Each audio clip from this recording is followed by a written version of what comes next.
Hello viewers and welcome to another Doctor Who episode review. Today I'm reviewing SpyFall Part 2.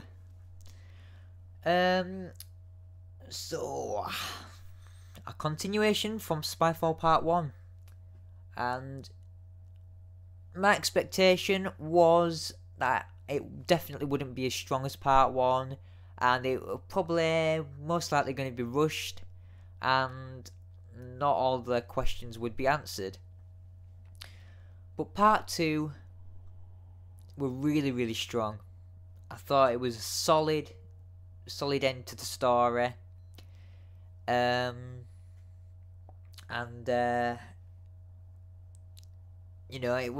thought it's left us wanting more, and that's really what I've been craving for with Doctor Who. An episode that's just wanting more. Like I'm wanting more.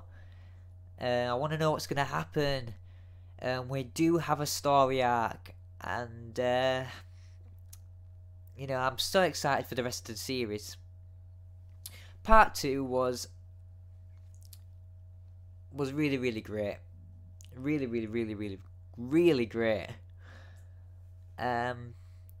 So we continue from Part 1, where there's a bit on the plane, and I found it hilarious when Graham were like blah, blah, blah, down the aisle and all that, screaming and all that.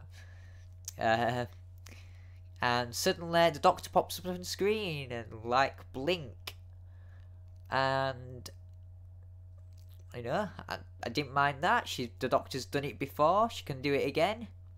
It's worked before. It's most probably going to work again. I don't have a problem with that.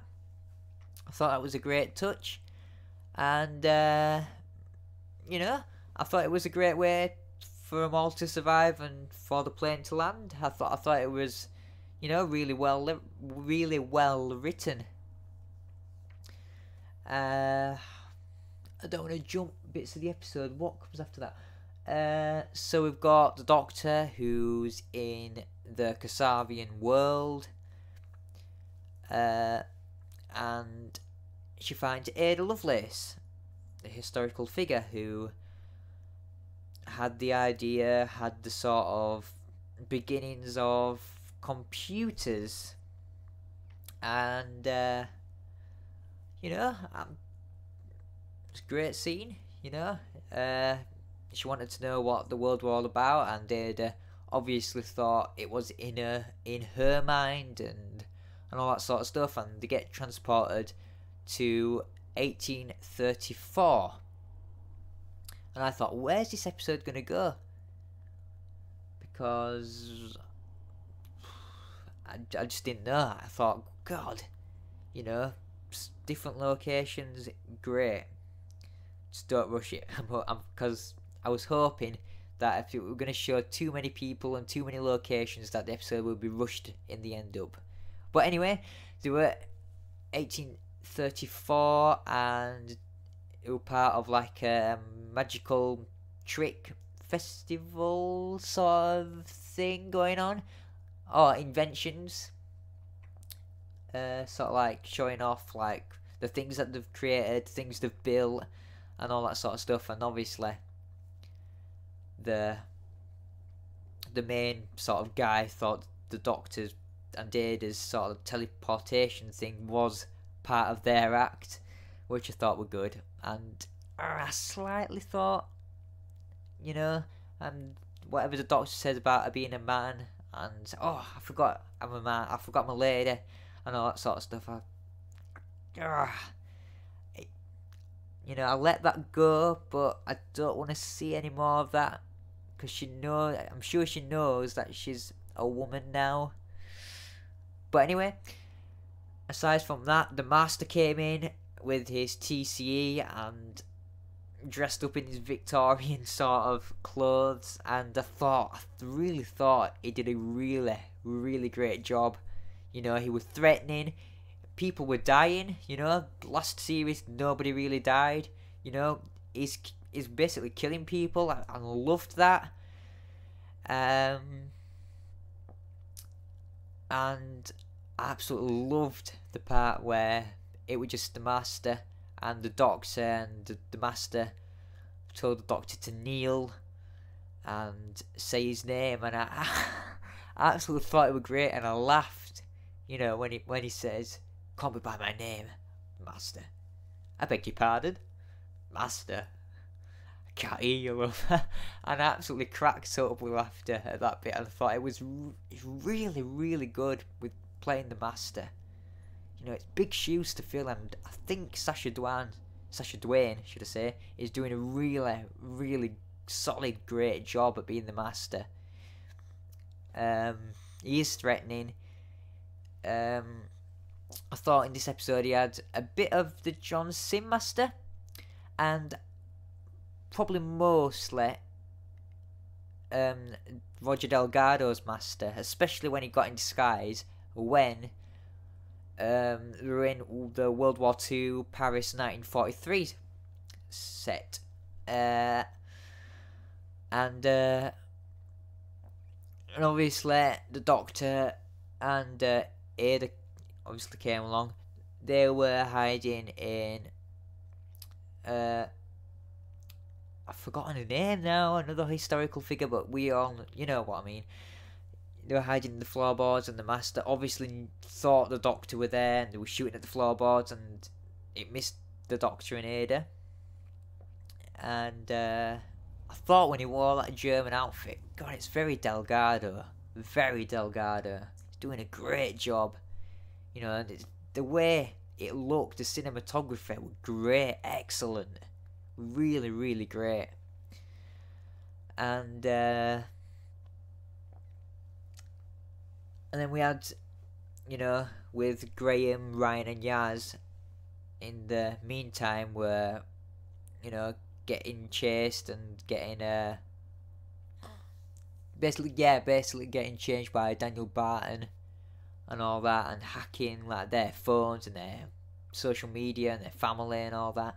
Very Sound of Drums, not a complete copy of Sound of Drums, but I had that sort of feeling towards it. I thought, wow, yeah, it's very Sound of Drums like, and they were basically running everywhere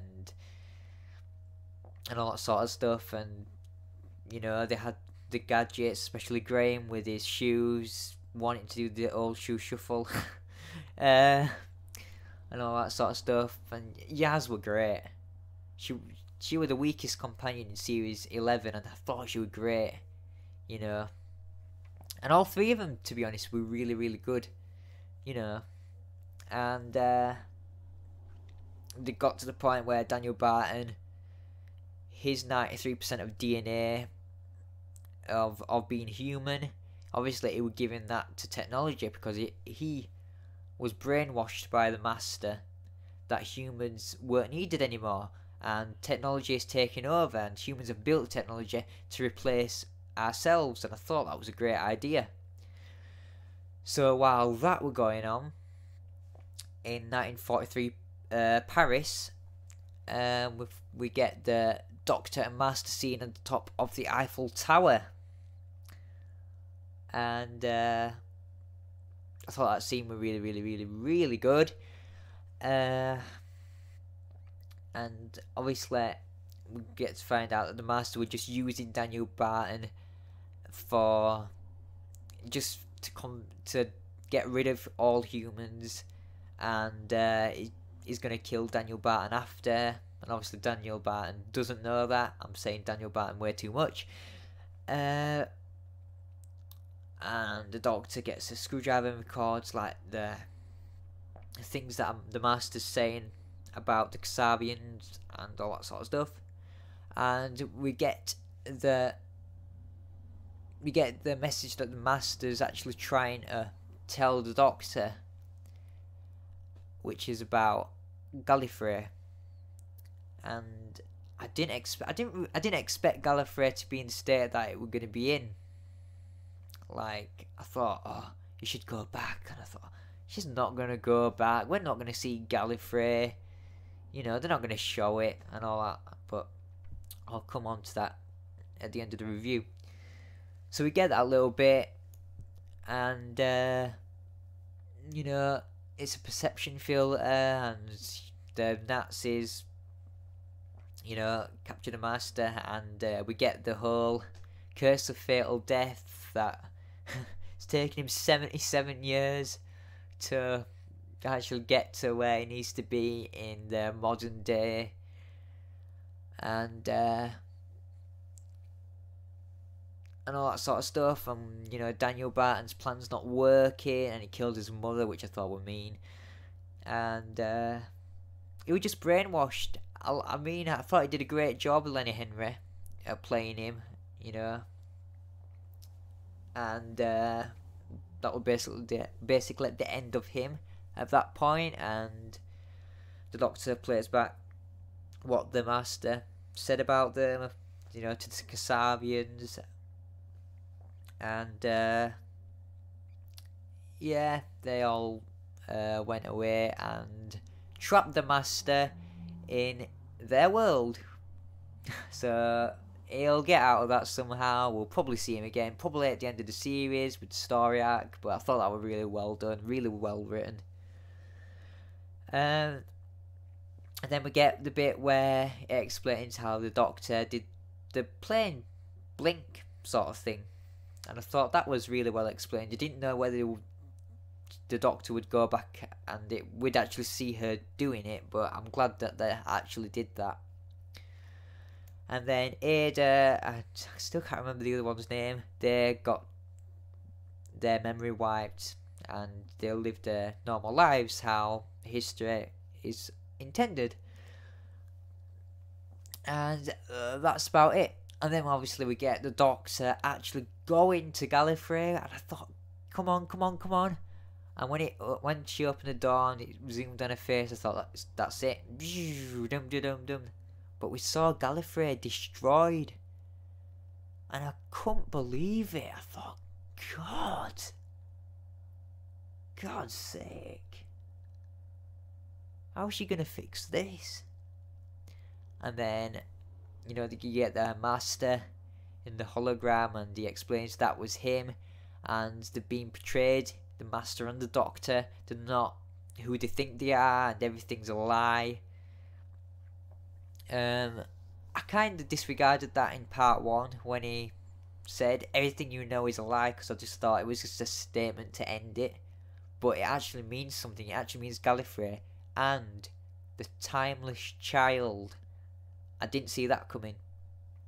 When they actually mentioned the Timeless Child in Series 11, Episode 2, The Ghost Monument, I never thought of it, and every Doctor Who fan were like, who's the Timeless Child? Is it the Doctor? Is it Susan? Is it this? Is it that? And I thought, God, get lost. They're not going to bring it back, but by popular demand, the Timeless Child is back, and we're going to get an explanation. It's the story arc. Does Gallifrey, who is the Timeless Child? What is the lie? Is it something to do with Gallifrey itself, the regenerations? Is it something to do with the Doctor and the Master being half human? Because I've always thought about the Doctor being half human, because with Paul McGann, we obviously get that bit where he's half human on his mother's side, but I didn't know. I don't think many fans knew if that was the truth or whether he was just joking. But maybe that's the lie. But who's the child? Who's the Timeless Child? And don't say it's Ashilda / me, because that would be absolutely ridiculous. But you never know. That's what Shay Fizz thought. Yes, I really dropped you in it. But yeah, who is the Timeless Child? What is the lie?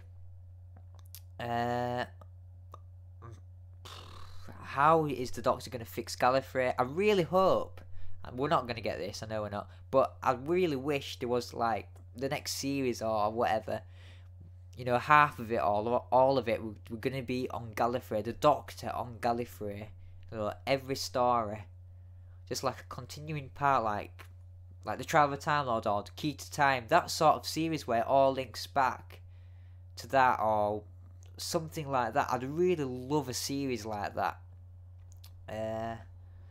We're not going to get it, but I'd really love to see that. You know, the Doctor on Gallifrey on a home planet actually being there and fixing things and getting to grips of what's happening, and you know, I'd absolutely love that. I'm guessing that we're going to see the Master again in the finale, which would be nice. I want to see more of Sacha Dhawan's Master, and I hope eventually it explains where he is, where he falls, whether he's between Sim and Gomez, or whether he actually is from Gomez. But I don't see how, as you know, in the Doctor Falls, the world exploded, well, burnt out. I can't really remember what happened, but I don't know how the Master could have survived that, unless, you know, the Master became like a particle and went into another body, or became like the Slug like in the TV movie, or went into another body. I don't know. I mean, it could be like Sim's Master, another regeneration, and then Sacha Dhawan's Master, then another regeneration, then into Gomez. We just don't know. So I really want that to be explained as well. I can't wait for the next episode. I can't wait for the rest of the series. Usually episode 2s and 3s are as good, they're the weakest of the series, but I'm hoping that this next episode is really good. And I hope Doctor Who gets back on its feet again, and you know, I'm hoping that the stories are written better, like this opening two-parter is. I really hope the rest of the series is really, really well done.